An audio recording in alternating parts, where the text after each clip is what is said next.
नमस्कार दोस्तों, आइए आज जानते हैं कि भगवान राम को आप पूछते हैं, दुनिया को शांति का संदेश देने वाले गौतम बुद्ध उन्हीं के वंशज थे। क्या शाक्य वंश और रघुकुल का है कोई सीधा रिश्ता?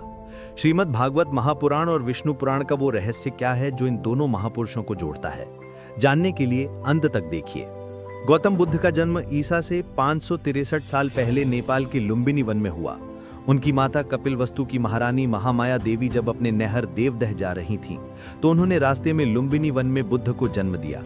कपिलवस्तु और देवदह के बीच नौतनवा स्टेशन से 8 मील दूर पश्चिम में रुक्मिनदेई नामक स्थान के पास उस काल में लुम्बिनी वन हुआ करता था। उनका जन्म नाम सिद्धार्थ रखा गया। सिद्धार्थ के पिता शुद्धोधन कपिलवस्तु के राजा थे और उनका सम्मान नेपाल ही नहीं समूचे भारत में था। सिद्धार्थ की मौसी गौतमी ने उनका लालन पालन किया, क्योंकि सिद्धार्थ के जन्म के 7 दिन बाद ही उनकी मां का देहांत हो गया था। गौतम बुद्ध का मूल नाम सिद्धार्थ है। गौतम उनका गोत्र था। शाक्य वंश में जन्मे सिद्धार्थ का 16 वर्ष की उम्र में दंदपाणि शाक्य की कन्या यशोधरा के साथ विवाह हुआ। यशोधरा से उनके एक पुत्र मिला जिसका नाम राहुल रखा गया। बाद में यशोधरा और राहुल दोनों बुद्ध के भिक्षु हो गए थे। सिद्धार्थ के पिता का नाम शुद्धोधन और शुद्धोधन के पिता का नाम शाक्य था। प्राचीन भारत में शाक्य नाम का एक जनपद था जिसमें कई छोटे बड़े राजाओं का राज्य था। कहते हैं कि शाक्यों की जनसंख्या उस काल में 10 लाख के लगभग थी। उनकी राजधानी कपिलवस्तु थी। उनका राज्य नेपाल की तराई में पूरब से लेकर पश्चिम में लगभग 40 मील तक फैला था। क्या गौतम बुद्ध के पूर्वज प्रभु श्री राम हैं?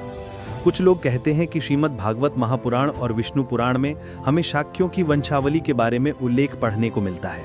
कहते हैं कि राम के दोनों पुत्रों लव और कुश में से कुश का वंश ही आगे चल पाया। कुश के वंश में ही आगे चलकर शल्य हुए, जो कि कुश की 50वीं पीढ़ी में महाभारत काल में उपस्थित थे। इन्हीं शल्य की लगभग 25वीं पीढ़ी में ही गौतम बुद्ध हुए थे। इसका क्रम इस प्रकार बताया गया है। शल्य के बाद भातक्षय, पुरुक्षय, वत्सद्रोह, प्रतिव्योम, दिवाकर, सहदेव, ध्रुवाश्च, भानुरथ, प्रतीतास्व, सुप्रतीप, मरुद्देव, सुनक्षत्र, किन्नरास्रव, अंतरिक्ष, सुषेण, सुमित्र, बृहद्रज, धर्म, कृतज्जय, व्रात, रणज्जय, संजय, शाक्य, शुद्धोधन और फिर सिद्धार्थ हुए, जो आगे चलकर गौतम बुद्ध कहलाए। इन्हीं सिद्धार्थ के पुत्र राहुल थे। राहुल को कहीं कहीं लांगल लिखा गया है। राहुल के बाद प्रसेनजित, क्षुद्रक, कुलक, सुरत, सुमित्र हुए। इस तरह का उल्लेख शाक्यवंशी समाज की पुस्तकों में मिलता है।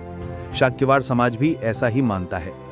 राम के दोनों पुत्रों में कुश का वंश ही आगे बढ़ा, तो कुश से अतिथि और अतिथि से निषधन से, नभ से, पुंडरीक से, क्षेमधवा से, देवान्निक से, अहिन्नक से, रुरु से, पार्यात्र से, दल से, छल से, उक्त से, वज्रनाभ